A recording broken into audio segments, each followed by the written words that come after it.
In today's one step, we're going to be working on one step number 2, and we're going to be grouping them in one step 2, 3, and 4. We'll do a quick overview of that. Of course, working with me is Michael Anderson. Michael is, as all of you guys who have been with us know, 6-time world kickboxing champion, tremendous black belt. Today in number 2, we're going to talk about the defense against a stepping haymaker.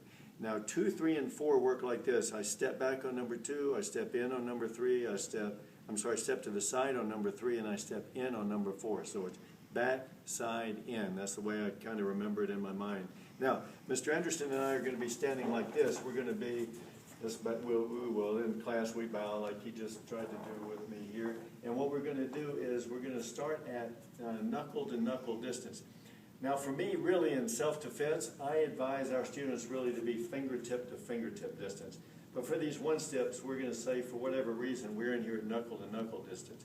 So if someone accosts me on the street, I would like to be at a fingertip distance like this because it gives me a little bit extra time. So this distance really is one that we normally do for kickboxing. Now, if Mr. Anderson steps in to throw a haymaker punch at me, what he's going to do is step with his left foot and he's going to throw a punch. What an unskilled fighter does is he winds up like he's going to throw a pitch, and he throws a bad boxing hook is what he does off his backhand. So that's known in our industry as a haymaker. So as he steps to throw that, what I'm going to do is step back with this foot at the same time. I'm going to be doing a middle block from inside. So the timing looks like this. If he does it in slow motion, as I step back, my hands get ready, boom, and I do this. Now the punch is already going to miss me, but nevertheless, I'm going to block it for insurance, and then when I counter, I'm going to counter with a right cross right to his upper lip. So I want these two knuckles on my right hand to connect with his upper lip. And I want to have enough range in there so it'll go at least that deep into his face when I throw it. So if I practice like this, guys, this is called a practiced miss.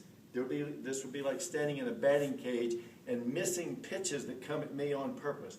I'd be practicing over and over, missing him like that. So I want to make sure that when I pivot, my hand can reach his upper lip like that. So if we go through it one more time, he steps in to throw the punch, I step back and block. As soon as my hand touches his hand, my fist goes to there. Now in our follow-up, I'm simply going to open this hand, hold him here, and then I'm going to hit him with a front kick, and then step in, bang, and throw a powerful shot into his throat before we do the takedown. But that's in the more advanced application. So if we do it regular speed, it looks like this. He steps forward to punch, ay-ya! Like that. Again, he steps to punch, I block, ay-ya! And so I'm throwing the counter right at his upper lip, doing the kia at the same time. Okay, that's one step number 2. On the next one step number 3, we'll be stepping to the side. Thank you, Mr. Anderson. Appreciate it, sir.